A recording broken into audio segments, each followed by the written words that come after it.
Apparently, Channel 4, the Guardian newspaper, and Hope Not Hate have all coalesced in order to do an expose on the far right. Now, according to their own marketing, this is apparently a stunningly brave, yep, they actually said stunning and brave, undercover expose of what seems to be a race science eugenics revival going on. Now, I think we already all know that Channel 4 and The Guardian have, what could you say, a questionable relationship with the truth, which tends to be trumped by its leftist ideology. One thing I speak a lot about on this channel is how leftists like to use the word hate for anybody who thinks differently to them. If they can use that word, they make out that their opposition is evil, and they, of course, are their moral betters, the good side. So it would seem that Hope Not Hate's whole brand is rooted around that idea. However, let's try and give them a fair shot here and see what they've exposed. From what I can gather, they've gone undercover into a right-wing community that engages in race and IQ research and are supposedly revealing it to the world. Now, I don't really know much about race and IQ, but reading a bit about it on Hope Not Hate tells us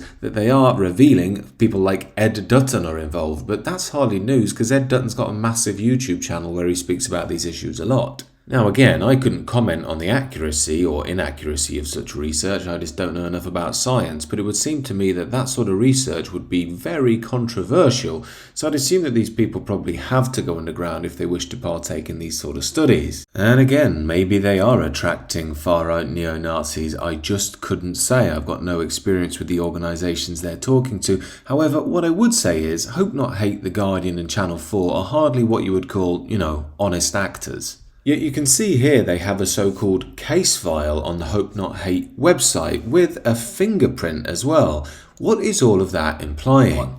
This is, of course, a not so subtle implication that what we're dealing with here is somehow illicit, even criminal. But to my knowledge, the Lotus Eaters haven't done anything criminal at all, so why do they need a mock-up of a fingerprint and a so-called case file? I mean, if you were looking into left-wing political organisations, would you do the same? Of course you wouldn't, you just say who they are with no fanfare. So I think they do this to create a sort of drama, to position themselves as some heroic people fighting evil underworld crime figures. So I would assume a lot of this is for the pearl-clutching Guardianistas in London who can't be bothered to literally go on the Lotus Eaters YouTube channel and watch it themselves to get a very twisted idea of who and what people are. But anyway, in the expose, they reference people like Simon Webb from History Debunked. I mean, come on, he's like a friendly old grandpa type. He's hardly a far-right fascist. But again, maybe some of the people in here are dangerous far-right maniacs, who knows? But one thing I would like to see is an open conversation. I'm sure some of these people in the expose would be open to that. My reasoning being, if these people really are evil, hateful racists, well, why don't you get them out in the sunlight and it will burn away all of their stupid views and then you'll embarrass them in front of the whole country. As I've said before on this channel, I'm open to exploring controversial ideas, but I'm not motivated by hate. I don't think that's a very good way to conduct your life at all.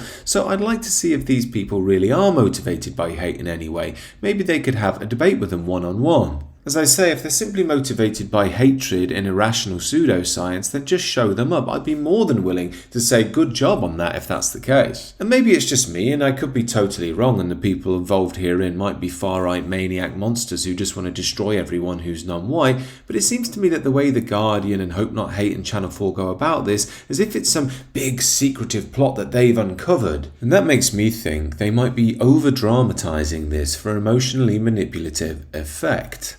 I mean, look at their own marketing for their documentary. They're dressed up like some crack team in an LA cop drama from the late 90s. Now, as I say, I don't know anything about what are allegedly far-right conferences that measure differences in intelligence, and I don't know anything about that science anyway. I'm just not very well read up on any of the arguments.